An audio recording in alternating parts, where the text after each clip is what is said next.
New Yorkers join nationwide immigration protests. Council members call for more public transit discounts and saying "I do" amid courthouse chaos. From WNYC, this is NYC Now. I'm Janae Pierre.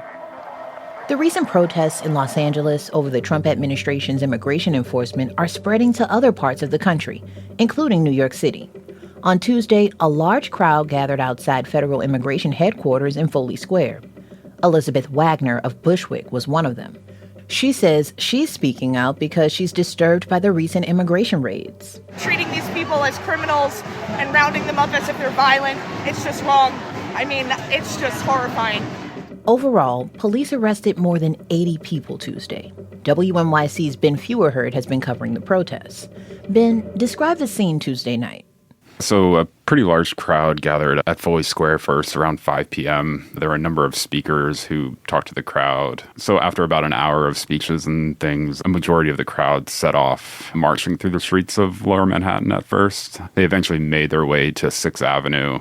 And it was a pretty massive crowd. I can remember looking down 6th Avenue and just seeing it extend for blocks. Wow. So the crowd marched to the federal building just down the block from here on Varick Street. Chanted outside there for about 20 minutes and then marched up to Washington Square Park. And then around 8:30, most people dispersed from the park. But the NYPD says later that a group that had sort of broken off from the march got into confrontations with officers outside of the federal building on 26 Federal Plaza. Okay, and all of this is in contrast to protests that happened on Monday, right? Yeah, so Monday, it was much smaller, and it was sort of squarely focused right at 26 Federal Plaza. And that night, there was probably fewer than 100 protesters, most of whom were wearing masks and goggles and sunglasses. It seemed to be a little more aggressive towards officers, and they were there to ostensibly block vans that come out of the building that they think are carrying people who have been detained by ICE. In contrast, on Tuesday, the crowd it seemed like everyday New Yorkers. People who I spoke to were happy to go on the record and pose for photos even and talk about why they came out that night. Did it feel dangerous at all?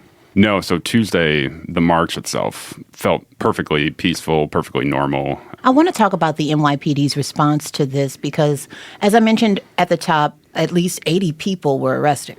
I think there might certainly be a difference in how the NYPD is responding to, say, the group that marched in the streets on Tuesday. They were blocking traffic on 6th Avenue at rush hour, but the NYPD basically didn't interfere with them at all. In contrast, the NYPD response to the group on Monday night and the group outside of 26 Federal Plaza, I think, has been harsher.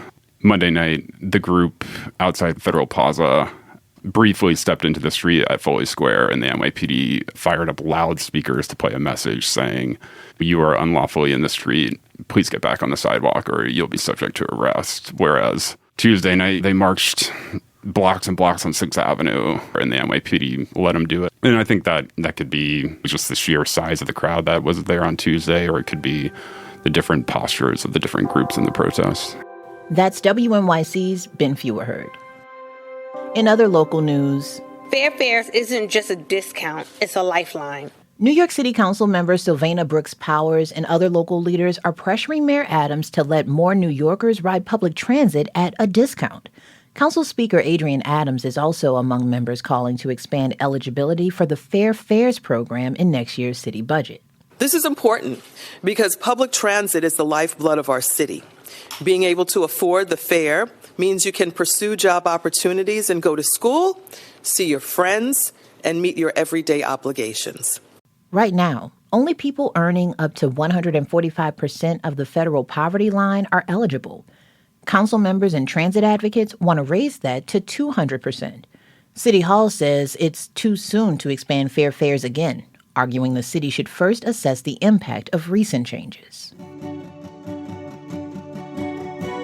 At the city clerk's office, weddings carry on as usual alongside high-profile trials and immigration arrests. Saying "I do" amid courthouse chaos. That's after the break.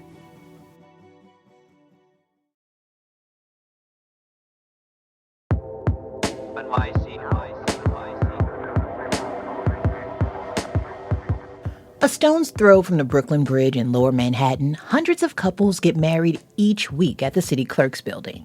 June is one of the busiest months. Native New Yorkers, transplants, immigrants, and even tourists say their vows there, right next to some of the busiest courthouses in the country. WNYC's Samantha Max reports these couples are basking blissfully in their New York love stories, even as a hectic New York news cycle churns around them. It's just after 10 a.m. on a Monday morning, and Christian and Emily Yaros are celebrating. I'm so sorry to bother you. No worries. Congratulations on getting married. Emily Yaros is dressed in an ankle-length, off-white dress with long sleeves and a turtleneck. Her lips are painted red, and she's holding a bouquet of white roses. Her now husband, Christian Yaros, is holding a hot dog. Yes. Very New York. Tell me about that decision. Was that pre-planned or spontaneous? She's got it all. She had a whole itinerary. Emily Yaros is from the Bronx. She says the hot dogs were a way to honor her city roots. What do you get on it? Just ketchup. I like ketchup and no a mustard. apparently no mustard on New York. Apparently. The Yaroses came to the marriage bureau to get the legal part out of the way before a more symbolic ceremony with their loved ones. For many couples, it's an accessible option for a wedding on a budget. For just $25, couples can make an appointment on NYC Cupid for a 15-minute ceremony with a government officiant. Emily Yaros says she was impressed with the woman who married them. I think that she had that New York charm. It was like, all right, business is business kind of thing, and we're going to do this and have a great time. Sukriti Sehgal says she and her now husband, Devansh Kocher, decided to tie the knot here because they didn't want to spend a lot of money on an elaborate wedding. We're both from India, so all our friends and family are there, so we'll probably throw a party when we go back there. But right now, we just wanted to get married in a small and intimate ceremony. According to the Marriage Bureau, between 75 and 100 couples get married in this building every weekday. That's nearly 20,000 ceremonies a year. The newlyweds' white dresses and entourages of loved ones stand out amid the lawyers and protesters and noisy traffic around the downtown courthouses. Lately, this area has been particularly busy. Did you guys know that there's like a couple of celebrities that are on trial in the courthouses here right now? In the state courthouse next door, former Hollywood producer Harvey Weinstein has been facing a new sex crimes trial. At federal buildings around the corner, officers have been arresting immigrants who say they are in the country illegally. And across the street, music mogul Sean Diddy Combs has been fighting racketeering and sex trafficking charges. The courthouse hoopla is just far enough from the city clerk's building that none of the couples who I asked knew these big trials were happening mere yards away from where they exchanged their vows. I have no idea about it. Do you know who P. Diddy is, the rapper? It's okay if you don't. Yeah, but I don't know. Yeah, that's okay. The Harvey Weinstein and the P. Diddy trials. Like right now? Yeah, P. Diddy, like the rapper, and Harvey Weinstein. Oh, that's awesome. The city clerk's office says high-profile trials like the Combs and Weinstein cases don't affect its day-to-day operations. Wedding parties are often too focused on their celebration to notice the New York City chaos.